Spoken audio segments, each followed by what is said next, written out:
Greetings and salutations, Dave, or I guess technically I should call you Dead on Dave. This is Christopher Daniels. Hey everyone, it's the Native American Tonka. Want to give a big shout out to Dead on Dave. Dave, this is Leon White, Big Van Vader. Dead on Dave. What's up, man? It's the coach. Hello, this is the hardcore legend Mick Foley, and I know when I want to keep up with the latest in wrestling news from around the world, I check in with Dead on Dave Productions. He covers a wide variety of wrestling topics, including the career of the hardcore legend. Don't miss it. Dead on Productions. Yeah.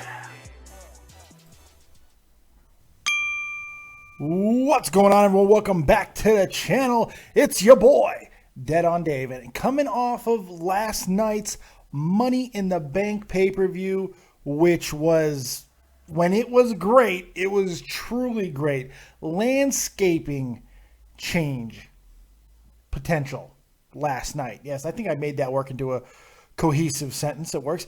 The landscape of WWE could have easily been changed with some of the things that happened last night.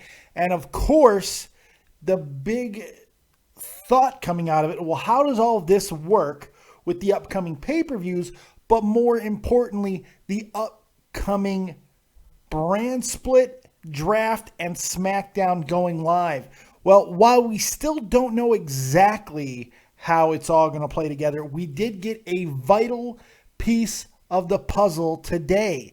Yes, WWE announced when the draft is set, and I gotta say, it's a little surprising. I think a lot of us thought that it was going to happen around the 11th of July. That was what the word was. That was the rumor. I believe Meltzer reported that, and some other people did, that it was going to be around the 11th, and we have a fully functioning roster for that Tuesday.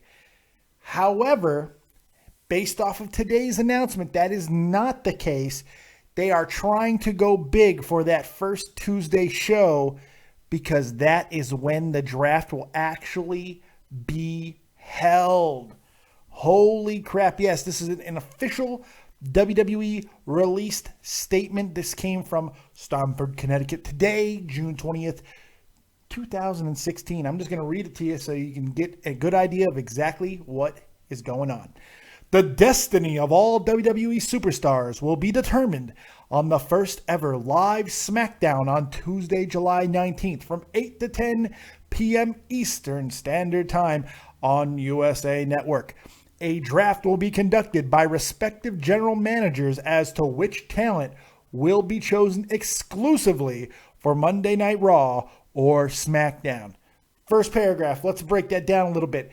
The key thing out of that first paragraph is respective general managers. Nothing is set in stone yet, but they are indicating that we will have two unique general managers, so not Shane running SmackDown and still being a part of Raw. I thought that was important. The next paragraph goes as such. For the first time in history, on back-to-back nights, these two distinctive brands, Monday Night Raw and Tuesday's SmackDown, will compete with each other for television ratings, live events, and pay-per-views. That's an interesting statement. Competing with each other for ratings, events, and pay-per-views. What does that mean? Well, we don't know quite yet. Third paragraph.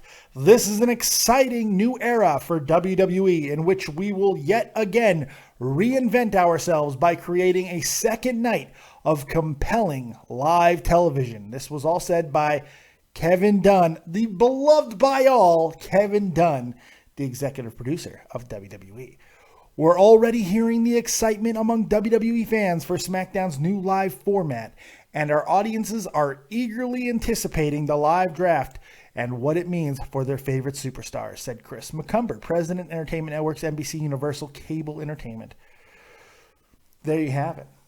There you have it. And look, that last statement is not wrong at all. People are excited about the new format for SmackDown. Maybe not necessarily the draft itself, the brand split.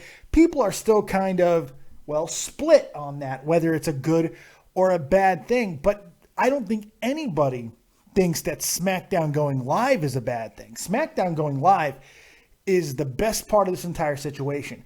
Look, the brand split doesn't work. It can always be killed. But SmackDown going live is, you want to talk about landscape changing. Boom. That's huge. So what does all this mean? Well, here's what we know. The 19th is a week before the next pay-per-view, which is Battleground. July 19th, that draft will happen 1 week before Battleground. So that means we will not have a major pay-per-view event before the draft. Money in the Bank will be it. So either there will be some marquee matches on both Raw and SmackDown to kind of realign some of the current champions, or the champions that we already have are going to stick the way they are, and new titles are going to kind of be either developed due to a split in the title, the main title, and I got a bad itch. Oh my God. A split in the main title, or some new things coming in due to the Cruiserweight Classic.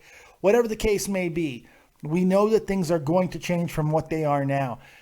But in what way, and will it be good? Will it be entertaining? Well, here's what we know based off last night. Creatively, they are going in a much more ambiguous direction where there is a lot more guesswork as to who aligns where and what affiliations people have as far as character, what type of person they are. There was so much ambiguity in that main event match, and putting the title on Dean Ambrose, for whatever reason they decided to. There are reports that as of late, since John Cena got hurt, that the Roman-led tour has not been doing well. In fact, the Dean Ambrose-led tour is doing just as well as the Roman Reigns tour, which is usually the John Cena tour, which since John Cena got hurt has been down 30%. That's not good for Roman. That's a bad thing for Roman. But Dean Ambrose is super, super over. And that's just how it is. And Roman, I feel, has turned a corner from last night. So whether they decide to keep one champion and kind of have him rove and go wherever he wants to go, or they have multiple champions, a world champion for each brand, which is getting more likely because it seems like SmackDown and Raw are really going to be almost their own organizations, possibly even with their own pay-per-views. Now, the question is that going to be good? I have no idea, but I'll tell you what, based off the way the matches are being put together at the current time, I'm willing to give them the benefit of the doubt. I'm willing to see where this goes because I think it's going to be exciting. It's going to be new, different. And if history tells us anything, it's going to be entertaining. Because when the draft and the brand split first happened, it was great. We had two dedicated brands that actively tried to wage war against each other or just tried to elevate their own brand. And if that happens again, we could be in for a whole lot of fun on wrestling television.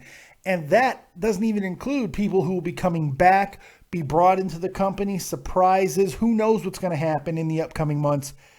Buckle the hell up, folks. And I'll be here to try to break down as much as I can of it and make sense of some of the madness that we'll surely be seeing. That's all I got. Make sure you're here live tonight with me right after Monday Night Raw. A can't-miss Monday Night Raw. The only thing on to compete with it is baseball, which, don't get me wrong, you guys know I'm a baseball guy. But Monday Night Raw from last night, Monday Night Raw is completely unmissable. The Ambrose Asylum is taking over. We'll see what happens. All right, we'll see you live right after for your copious review. Don't miss it. We're going to have a lot of fun. We'll see you then. Thank you guys for joining me right here on Dead on Dave Productions. Like, subscribe, and share. And also, make sure you check out Too Tall, who will be live during the reaction show throughout the entire Monday Night Raw. He does a reaction show on his channel, XLT Too Tall. Make sure you check that out on his channel, which you can find in the description box below, or on my featured channels on the main page of this channel. So there you go. Thank you very much. We'll see you next time. And as always, if you don't have talent, have talented friends. Keep it copious, folks. We'll see you later. Peace.